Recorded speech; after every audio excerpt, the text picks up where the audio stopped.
Discovery and infiltration. Commander Elena Reyes rubbed her tired eyes as she stared at the data streams flowing across her terminal. As head of communications for the human delegation aboard Galactic Alliance Station Zenith, her job involved monitoring countless transmissions, most of them mundane station operations. But something in today's traffic caught her attention, a pattern in the encrypted messages between several Council species that seemed unusual. Computer, isolate transmission pattern Alpha 79 and analyze frequency, she said, leaning forward. The holographic display shifted, highlighting a series of communications between the Vraxian, Medusan, and Tholian representatives, three species known for their historical tensions. Yet here they were, exchanging encrypted messages at an increasing rate over the past 2 weeks. Elena's console beeped as Lieutenant Quan entered her office. "You wanted to see me, Commander." James had a look at this, she said, gesturing to the display. "Notice anything strange?" Quan studied the data flow, his brow furrowing. "These transmission patterns, they're following diplomatic security protocols, but they're not on any official schedule. And the encryption level is higher than standard operational security." "Exactly," Elena nodded, and noticed the timing. Always during Earth delegations' scheduled rest periods. Quan's eyes widened slightly. "They don't want us to notice. Get Dr. Okafor and Captain Chen. Meet me in Secure Room 3 in 20 minutes." The secure room was designed to be impervious to all known forms of surveillance. Elena waited until all 3 officers had arrived before activating the room's privacy field. "What I'm about to share stays in this room," she began, bringing up the data on a standalone terminal. "For the past 2 weeks, there's been an unusual pattern of encrypted communications between multiple Council species. I've been monitoring and have detected something even more concerning." She displayed another data set. "These are power readings from Council Chamber B, supposedly closed for renovations. But look at the power signatures." Dr. Okafor, their xenobiologist and cultural specialist, leaned closer. "These match full Council session levels. But there have been no Council sessions scheduled." Captain Chen, their security chief, said. "And humans weren't notified of any emergency meetings." "Exactly," Elena said. "They're holding secret Council meetings without human representatives." The room fell silent as the implications settled over them. "The Galactic Alliance Charter explicitly prohibits exclusive deliberative sessions without all member species present," Quan said. "Whatever they're discussing, they're violating their own laws to keep us out of it." Chen's expression darkened. "Which means it's about us." "We need to find out what they're planning," Elena said. "I've already tried accessing the meeting logs through official channels, but they don't exist. These meetings are completely off the record." "So what do we do?" Okafor asked. "We need to access the Council's secure database directly," Elena replied. "The physical archive is located near the Council chambers. All meetings, even unofficial ones, would leave data traces there." "That's a highly restricted area," Chen warned. "If we're caught, it would create a diplomatic incident at best. At worst, we could be charged with espionage. Which is why I'm not ordering any of you to help," Elena said. "This is strictly volunteer." Without hesitation, all 3 officers nodded their agreement. "I can create a diversion in the environmental systems," Quan offered. "Nothing dangerous, but enough to draw attention away from the archives." "I can get us past the biometric scanners," Okafor added. "I've been studying Vraxian biology for my research. Their security systems are based on their own physiology. And I'll handle the guard rotations," Chen said. "I've built a good relationship with their security chief. I can find out when the skeleton crew is on duty." Elena felt a surge of pride in her team. "Then we move tonight." The station's night cycle was in full effect as Elena and her team made their way through the dimly lit corridors. They were dressed in standard maintenance uniforms, their IDs showing the proper clearances for the areas they needed to traverse, thanks to Chen's security expertise. The environmental systems will start malfunctioning in Section 14 in exactly 4 minutes, Quan whispered, checking his datapad. That should pull most of the security personnel away from the archives. Remember, Alina cautioned, we have a 20-minute window at most. We get in, access the files, and get out.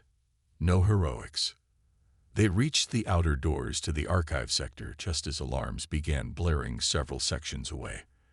As predicted, 2 of the 3 security guards immediately left their post, heading toward the disturbance. Okafor approached the remaining guard, a tall Vraxian with mottled blue skin. Urgent maintenance check, she said, displaying her falsified credentials. We received alerts about potential data corruption in the archive cooling systems. The guard hesitated, mandibles clicking in suspicion. You can verify with Central Security, Chen added smoothly. They authorized our emergency access, or would you prefer we wait while the archives potentially overheat and lose valuable council records? The guard's compound eyes shifted between them before he stepped aside. Proceed, but be quick. Once inside, Alina moved swiftly toward the central data core, while Quan connected his specialized interface to the system. I'm in, he whispered after tense seconds of typing. But there are layers of encryption I wasn't expecting. This might take longer than. We don't have longer, Alina said, glancing at her chrono. Focus on anything marked confidential from the past 2 weeks. Okafor stood watch near the entrance, while Chen monitored the security feeds they tapped into. Guards just finished their rounds in the adjacent sector, Chen reported. We have 12 minutes before they circle back. Quan's fingers flew over his interface. Got something. A file called Human Containment Initiative. It's heavily encrypted, but I'm copying it now. Alina felt her heart rate accelerate. Containment. The implications were ominous. There's more, Quan continued, his voice tightening. Military deployment plans, trade restriction proposals, technology embargo frameworks. They're planning to systematically isolate Earth and human colonies. Why? Okafor asked, her scientific curiosity momentarily overriding her caution. Found it, Quan said, opening another file. It's a risk assessment report on humanity. They've been studying us since first contact, and their conclusions are concerning to them. Alina scanned the document, key phrases jumping out at her. Unprecedented adaptive capacity. Abnormally rapid technological integration. Disturbing military potential. Expansionist tendencies masked by diplomatic cooperation. They're afraid of us, she whispered. Guards approaching, Chen warned. We need to move. Now. Quan disconnected his device, making sure to leave no trace of their intrusion. They exited through a service corridor, narrowly avoiding a security patrol. Back in the secure room, they examined the stolen data in detail. The scope of the Council's plans was both comprehensive and chilling. They'd been planning this for months, Alina said, scrolling through deployment schedules for Council ships to strategic positions near human space. They intend to present these measures as a fait accompli at the next official Council session. But why? Okafor asked. We've adhered to every regulation, contributed significant scientific advances, participated in peacekeeping missions. That's exactly why, Quan said, pointing to one section of the risk assessment. Look at this analysis of human history. They've identified our persistence predator evolutionary path as uniquely dangerous. Most Council species evolved as prey animals or solitary ambush predators. And this, Chen added, highlighting another passage. They're disturbed by how quickly we form alliances with disparate species. They call it social infiltration capability. Our ability to understand and adapt to alien psychologies. Helena absorbed the implications. They see our strengths as threats. Our adaptability, our social intelligence, our tendency to band together and overcome obstacles. These aren't virtues to them. They're warning signs. So what do we do? Quan asked. We need to inform Earth government immediately, Alina said. But we also need to keep gathering information. If we act overtly now, we might trigger the very containment they're planning. I've noticed something else, Okafor said quietly. Not all species are supporting this initiative. The Arcturians and Solani representatives have registered objections multiple times. Potential allies, Chen nodded. We should explore that avenue. Agreed, Elena said. Here's what we'll do. I'll send an encrypted message to Earth Command through our secure diplomatic channel. Captain Chen, sound out your security counterparts, especially from the Arcturian and Solani delegations, carefully. Dr. Okafor, continue your cultural research, but focus on understanding the dissenting species' motivations. Lieutenant Quan, monitor all communications for any changes in their timeline. She looked at each of them in turn, these humans so far from home, facing an unprecedented threat. The Council thinks they understand humanity, she said, her voice hardening with resolve. They're about to learn how wrong they are. Confrontation and resolution. Admiral Helena Vega stared at the holographic star map in Earth Command's Situation Room, the glowing indicators of Council fleet movements creating an unmistakable pattern around human space. They're positioning for containment, just as Commander Rice reported, she said to the assembled military and diplomatic leadership. Subtle, but unmistakable if you know what to look for. Secretary General Takahashi nodded gravely. Yet they continue normal diplomatic relations. Ambassador Cho reports no change in their official stance at the station. Because they're not ready yet, Admiral Vega replied. According to the intelligence, they plan to present these measures as necessary security protocols at the next full council session, when they've already positioned their forces to enforce compliance. Dr. Emile Rousseau, Earth's foremost xenopsychologist, spoke up. We need to understand that from their perspective, this isn't aggression, it's preemptive defense. Most council species have evolutionary and cultural frameworks that prioritize stability and predictability. Humanity's rapid advancement appears chaotic and threatening to them. Understanding their fears doesn't solve our immediate problem, General Okonkwo countered. We have 3 weeks before their planned containment goes into effect. We need options.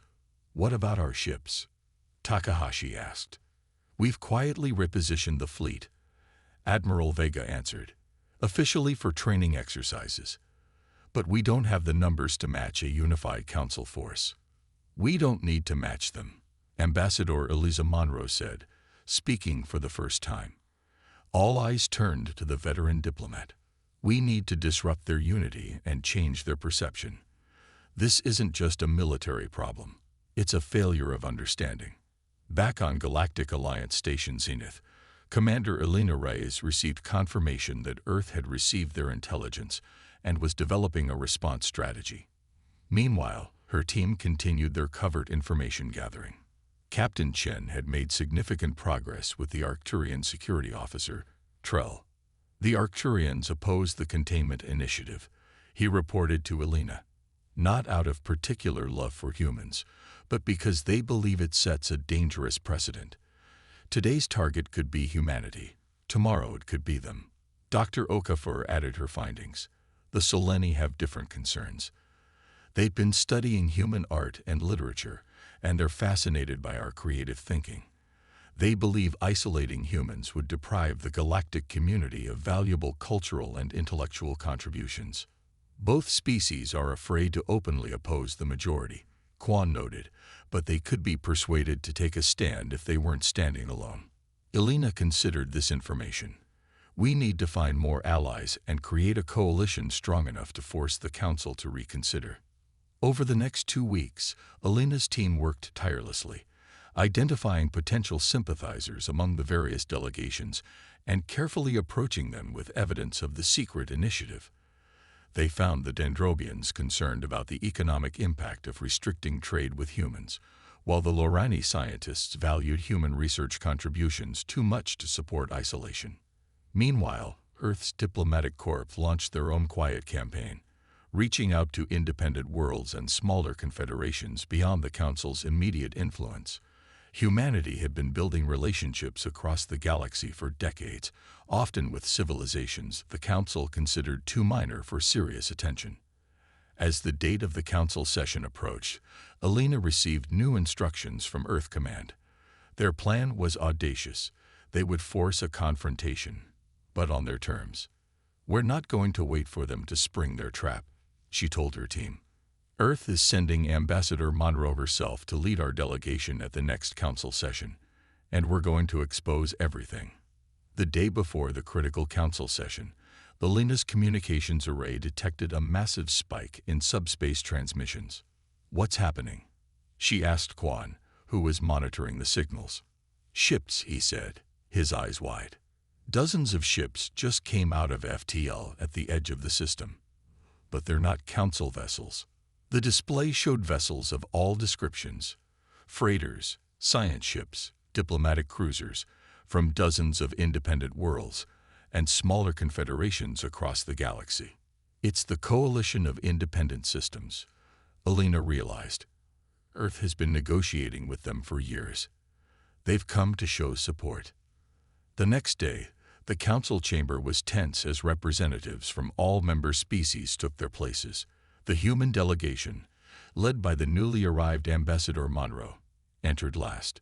Alina stood behind the ambassador, along with her team and several high-ranking Earth officials. The Vraxian High Counselor, Zax Veneer, began the session.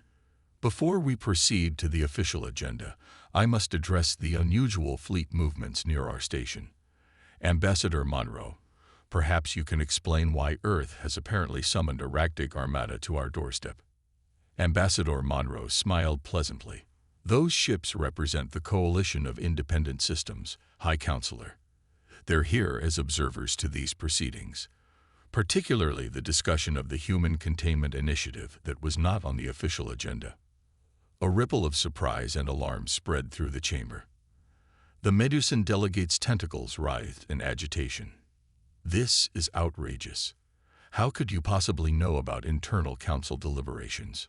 "Perhaps," Ambassador Monroe suggested calmly, "the same way we know about the fleet deployments to strategic positions around human space, or the planned technology embargoes, or the trade restrictions you intended to announce today as a unanimous Council decision."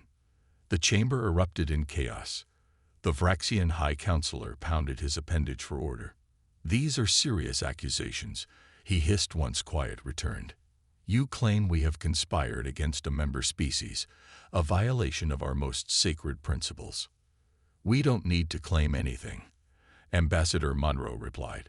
She nodded to Alina, who activated a holographic display in the center of the chamber. Documentation of the secret meetings, communications, and plans appeared for all to see. The evidence speaks for itself. The Arcturian delegate stood. "The Arcturian Confederation objects to these proceedings. We were coerced into participating in these deliberations through misrepresentation of human intentions." The Solani delegate joined them. "The Solani Collective also objects. We have reviewed the risk assessment data and found the methodology fundamentally flawed." One by one, other delegates began to speak out, some in support of humanity, others expressing shock at the secret preparations. The Tholian representative's crystalline form shimmered with anger. "You have violated Council security. Stolen classified information. After you violated the Charter by holding secret meetings explicitly prohibited by our mutual agreements," Alina countered, stepping forward. "We acted to protect ourselves from your betrayal." The High Counselor raised his appendages for silence. "Even if these allegations are true, they merely prove our concerns about humans. Your species is unpredictable, aggressive, and now demonstrably willing to spy on Council proceedings." Ambassador Monroe's voice carried throughout the chamber. "What you call unpredictable, we call innovative. What you see as aggression, we understand as determination. And yes, when threatened, we will defend ourselves, using whatever means necessary." She gestured to a new holographic display, showing Earth's fleet deployments and defense preparations, far more extensive than the Council had realized. "We knew about your containment plan weeks ago," she continued. We could have responded with preemptive military action. Instead, we chose diplomacy. We reached out to your dissenting members. We activated our relationships with independent systems. We prepared a defense, yes, but we came here to talk first. The chamber was silent now, every delegate riveted by the ambassador's words. You fear us because we adapt quickly, form bonds easily, and overcome obstacles with determination. These are not threats. They're gifts we bring to the galactic community, gifts we've shared through medical advancements, cultural exchanges, and peacekeeping missions. Alina watched as the ambassador's words visibly affected many delegates. The Dendrobian representative's foliage shifted to thoughtful green-blue hues. Today, you have a choice, Ambassador Monroe concluded. Continue down this path of fear and isolation, with consequences none of us desire, or work with us to build understanding. Study our differences not as threats, but as complementary strengths. Earth extends its hand in cooperation. The choice is yours.